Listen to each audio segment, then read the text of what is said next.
Hello my dears, we have already discussed about the poem The Lake Isles of Innisfree. इस video में हम discuss करने वाले हैं इस पोएम का important MCQs. So here is the question number 1 and question number 1 आपसे ये पूछ रहा है कि हमारा जो पोइट है वो किस चीज़ से अपना घर बनाना चाहेगा. And of course we know the answer is of clay and wood. I mean the option number B of wood and clay. ठीक है. क्वेश्चन नंबर 2 क्या पूछ रहा है आपसे, what will the poet plan there. Poet जो है वो वहाँ पे इनिस्ट्री में जाके क्या क्या लगाएगा या फिर क्या लगाएगा. ठीक है, तो पोएम के हिसाब से हमें पता है कि पोइट वहाँ पे जाके सिर्फ बीन्स ही लगाएगा. So our answer is option number B. So let's discuss question number 3. Poet seeks harmony and peace through what.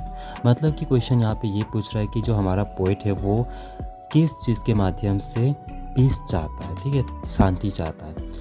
Option number ए हमारा बोल रहा है ह्यूमैनिटी, जो कि गलत नहीं है, गलत बात नहीं है ह्यूमैनिटी, लेकिन इस पोएम में ऐसा कुछ कहा नहीं गया था. ठीक है. And democracy of course not, because यहाँ पॉलिटिक्स का कोई भी चीज़ डिस्कशन नहीं हुआ. Option number C nature's beauty. उससे पहले हम देखेंगे option number D crowded city. Crowded city के थ्रू से वो किस तरह शांति मिलेगा, उसको तो वहाँ से भागना है. एंड तो हमारा लास्ट बचा ऑफ कोर्स नेचुरल ब्यूटी, जो कि उसको इनिस्ट्री में जाके ही मिलेगा. तो नेचर ब्यूटी के साथ, नेचर्स के साथ जो वहाँ पे शांति मिलता है वो चाहता है पोइट यहाँ पे. ठीक है, option number C is our answer. So question number 4 में क्या कहा गया है, जो पोइट है उसके हिसाब से इनिस्ट्री में जो पीस है वो कैसे आता है. So of course we know that option पढ़ने की ज़रूरत नहीं है आई थिंक ना. तो option number A is our answer dropping slow. Okay. And बाकी जो रेनिंग हैवीली है, singing sweetly, blowing slowly, this things are stuff which will confuse you, but you don't have to confuse. Okay. So question number 5 क्या पूछ रहा है कि जो हमारा इनिस्ट्री का पोएम है क्या ये बैलेट है. बैलेट का मतलब काइंड ऑफ नैरेटिव पोएम, लेकिन ये बैलेट नहीं है क्योंकि यहाँ इस पोएम में कोई कहानी नहीं सुनाया गया. Question number B lyric. ठीक है, लिरिक मतलब एक ऐसा पोएम जो गाना टाइप का भी बना सकते हैं उसे हम, क्योंकि वो एक रिदम में जा रहा हो जैसे. And C means tragedy. Tragedy means जो कोई भी पोएम या कहानी जो एंडिंग में बहुत ही दुख भरी बातों के साथ या घटनाओं के साथ एंड हो. Fairy tale of course you know, यहाँ पे फेरी टेल से ये बिल्कुल नहीं है. So this is a lyric. Okay. तो मैं ये मान के चल रहा हूँ कि आपको मेरा एक्सप्लेनेशन अच्छा लग रहा होगा. And if you have any doubt related to English, then you can ask me in comment section. I'm always there with you. And yeah, so let's move on to the next question. यहाँ question number 6 ये पूछ रहा है कि जो given phrase है a high for the honey bee, यहाँ पे कौन सा लिटरेरी डिवाइस यूज़ हुआ है. एसोनेंस ये बिल्कुल नहीं है क्योंकि यहाँ पे कोई भी वावल आवाज़ जो है, वावल का साउंड रिपीटेड नहीं हुआ. ऑप्शन बी है एलिटरेशन. एलिटरेशन यानी कि जहाँ पे कंसोनेंट वर्ड्स या कंसोनेंट साउंड का रिपीटिशन हो. तो ये जो फ्रेज है यहाँ पे a high for the honey bee, high, honey and be important जो वर्ड्स हैं. तो ये सभी के सभी क्या है, कंसोनेंट वर्ड्स हैं. एंड ऑफ कोर्स ये हमारा एलिटरेशन होता है. लेकिन हम फिर से जानेंगे सिमिली. सिमिली मीन्स कंपेयर करना यूजिंग कंपेरेटिव टूल्स. तो ये कंपेयर नहीं हुआ, यहाँ पे कोई भी चीज़ कंपेयर नहीं हुआ है, ये सिमिले भी नहीं है. पर्सोनिफिकेशन हमारा लास्ट ऑप्शन.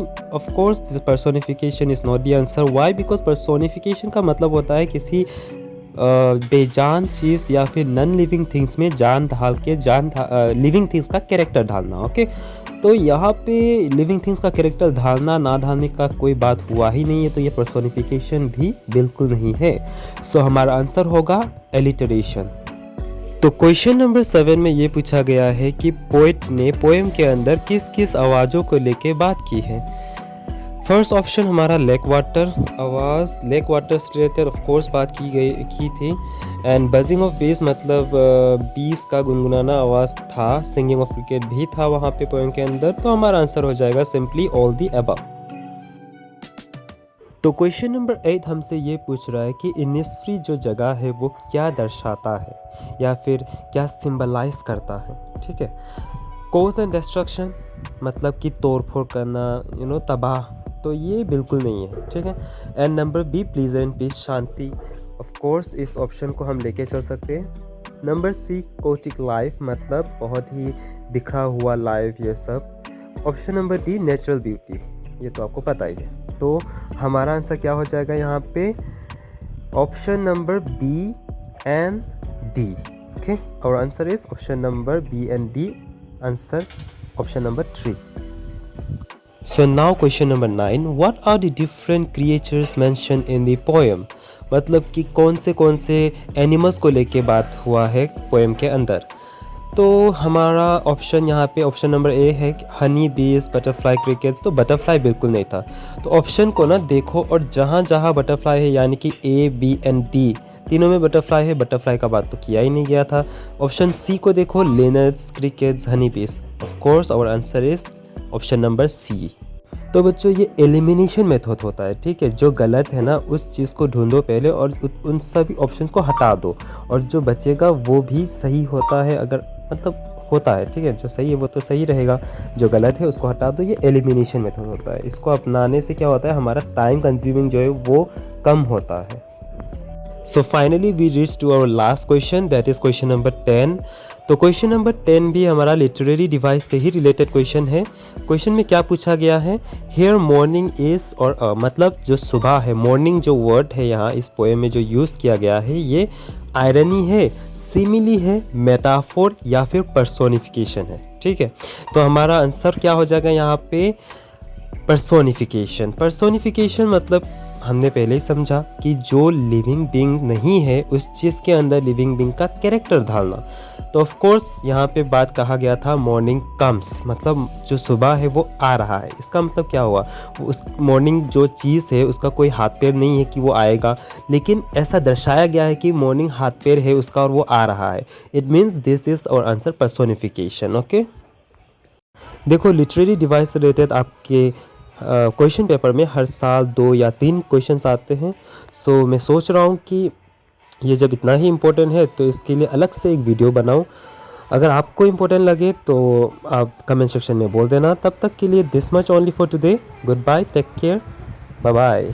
और हाँ, जाते जाते लाइक शेयर एंड सब्सक्राइब करना ना भूलिएगा।